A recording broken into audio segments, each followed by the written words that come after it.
Hi guys, Denise and Reggie here from Fascinating Cases. I hope you're all doing great. So I recently dropped a video all about Amy Bradley, her mysterious disappearance, and the Netflix documentary Amy Bradley is Missing. So many new thoughts and theories have been rolling around in my head. I watched a couple of interviews with Brad Bradley, Amy's brother, and that did answer some of my questions. I thought I was narrowing it down, what happened to Amy. Then I learned new information that made me second guess everything. I also got a lot of great comments from viewers, so thank you. And I love discussing the case with you, so let's keep it going. So let's talk about some of the things I learned and what I thought were some answers. I read a Yahoo News article that brought up some good points.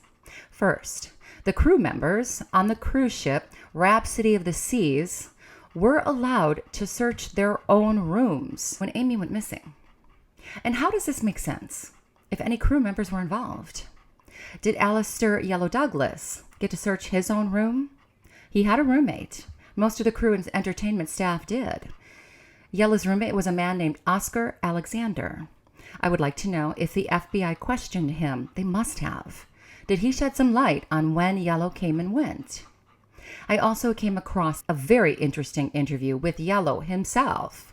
He now lives in Grenada and runs a church. It was a short interview, but it was really interesting to hear his take on the case of Amy Bradley. He insists that he left Amy at 1 a.m. He even said it was required for him to go back to his room at that time. We're on the dance floor. I was only going to be able to dance maybe one or two songs because of the time. So we came on the dance floor, danced. We both were on the floor. I know there were cameras that took photos of us dancing. I remember seeing all of that. And about 5 minutes to 1, I said, look, I have to go. I've got to be out of passenger area. And I left. That was my last conversation. Yellow did this interview with an author named James Renner, who will have a book coming out all about Amy Bradley soon. Yellow, during this interview, made a big deal about the fact that Amy was smoking a lot. And supposedly they discussed the fact that Amy was gay and that she really didn't want to be on the cruise. And she told Yellow her family made her go on the cruise. But this conversation just seems odd to me. It was almost like Yellow was paving the way to make it seem like Amy was unhappy or stressed out or discontent. So anyway, he said he left her at 1 o'clock, but he was caught on video dancing with her until at least 3 a.m. And that's not just a little time difference. That's a 2-hour discrepancy. Why the big difference? And they were recorded not just by one videographer, but two. According to Brad, one videographer worked for the ship itself, a man named Brad thinks Steve Smith. The other videographer, named Chris Fenwick, was shooting video for a private company party that was on board. Chris Fenwick was featured in the Netflix documentary. Brad said that both videographers were asked to either hand over their tapes or erase any footage of Amy altogether. So not only did they ask for Chris Fenwick's master tapes, which fortunately they didn't get, they asked their own video editor to eliminate any image of Amy so that it wouldn't potentially show her fraternizing with any crew. Why were these tapes so important to ship officials? Would they implicate someone? Were they covering their tracks? It's very suspicious to me. So there's a time discrepancy in Yellow's story. Crew members also had key cards to get into their rooms. Shouldn't we know when Yellow actually entered his room? Or maybe his roommate let him in? According to Yellow, he was logged in going to his room at 1 a.m. So how can he be in two places at one time? Listen to what he said about going back to his room and the sighting of him and Amy together on that morning between 5:30 and 6 a.m. by two women. First of all, the keys that we use, and I did not even know that until this thing happened. The card keys that we use for our doors to go into the room. So once I went down and we went into my room, it would read the time you came in. That was a jumbled up sentence, but I think I heard, we went to my room. Did Yellow slip up? Did Amy go to his room that morning? The two women, named Crystal and Lori, swear they saw Amy and Yellow take a glass elevator back up to the club, which was closed at that time. Brad said there was an elevator behind the club that went down directly to the crew area. Is that where Amy went? But then Yellow came back alone, the two ladies said. Amy did not come back at all. Did Yellow hand Amy off to someone else in the crew area? It's just so complicated. Okay, another point brought up by commentators and the media was the fact that passengers need to take their key cards and scan off the ship and then scan back on the ship. This is a way to keep track of the passengers. So did Amy's card get scanned, or was that even protocol back in 1998? Her key card was missing from her balcony, along with her cigarettes and lighter. But her sandals that she wore that night before were still on the balcony. The two women who spotted Amy with Yellow in the morning, I would love to know if they noticed if Amy had shoes on or not. Brad said Amy brought a lot of pairs along on the trip, and he wouldn't notice if any one pair was missing.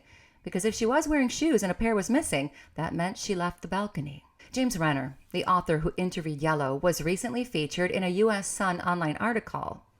While doing research for his book, he says he spoke to cruise staff who said the FBI dusted for prints on the Bradley balcony. Supposedly on the railing, they found Amy's palm prints, and on the balcony glass door, they found footprints. Renner explained it appeared that Amy could have been sitting on the railing, and then she put her feet up on the glass of the balcony and kicked off with her feet and went over. And when she kicked off, that's how the balcony door cracked open. But why would she do that? Because she's gay? I don't think so. And I won't believe those prints existed like that on the balcony unless it comes directly from the FBI. The Bradley had stateroom 8564, which had a balcony with a depth of about 4 to 5 feet. How could Amy sit on the railing and put her feet on the glass? I don't think she could reach. She was 5'6". I just don't. Besides, the room and the balcony had also been cleaned. Bradley said Amy wouldn't even go near the railing, and suddenly she's sitting on it. But a lot of people believe Amy went overboard. She jumped, or it was an accident. It's a popular theory, but it bothers me. Amy was feeling a bit seasick, and she had been drinking. She told Brad she was going to stay on the balcony in one of the chairs and maybe sleep in the fresh air. And she was wearing like a yellow pullover jacket or something of some type. Now, I thought this was important. Ron Bradley, her dad, woke up and saw Amy's legs on the balcony at around 5:15 a.m. The balcony door was shut, and he noted this because he recalled if it would have been opened, he would have gotten up to shut it. It was closed, though. Then, when he woke up again at 5:30 a.m., Amy was gone, and the balcony door was open by about 12 to 16 inches. Who opened the door? It had to be Amy, right? I don't think it could have opened like that just by her kicking off the glass. And her yellow jacket was now on the chair. To me, it sounds like Amy left the balcony and left the room. But then, after doing some more research, this theory maybe was shot down. Supposedly, if the balcony door is open and then the cabin door is opened, a wind tunnel is created because of the pressure in the ship hallway. The door would slam shut loudly. People have even said they've been injured by this slamming door. So wouldn't this noise have woken up her sleeping family if Amy opened the cabin door? But, and then here's another but, maybe the ship was more stationary, seeing that it was so close to docking in Curacao. And the wind maybe wasn't as strong. I don't know. Maybe someone with a knowledge of air pressure systems would know better. I think Amy left the balcony. But why? I thought I had this figured out too. Brad said Amy loved photography and taking pictures and was even entering a photo contest. Maybe she mentioned this to Yellow, and he said, meet me on the top deck, and I'll show you where you can get the best pictures of a beautiful sunrise over Curacao. So I thought if Amy's camera was missing, that would be the answer, why she left. But Brad said her camera was in the safe in the cabin, even though I've heard other reports that she had it.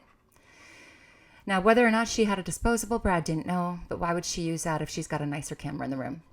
So we're still left with the question, Why did she leave the balcony? I believe she met up with Yellow. Maybe he had a remedy for seasickness. Maybe she just wanted to see the sunrise.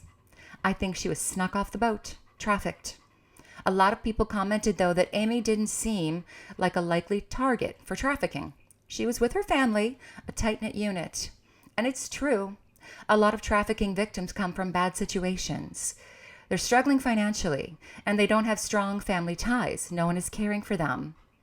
These are women that no one will look for, right? Well, family would definitely be looking for Amy. But that doesn't mean she wasn't trafficked. What about the attention from the wait staff and her dinner photos going missing?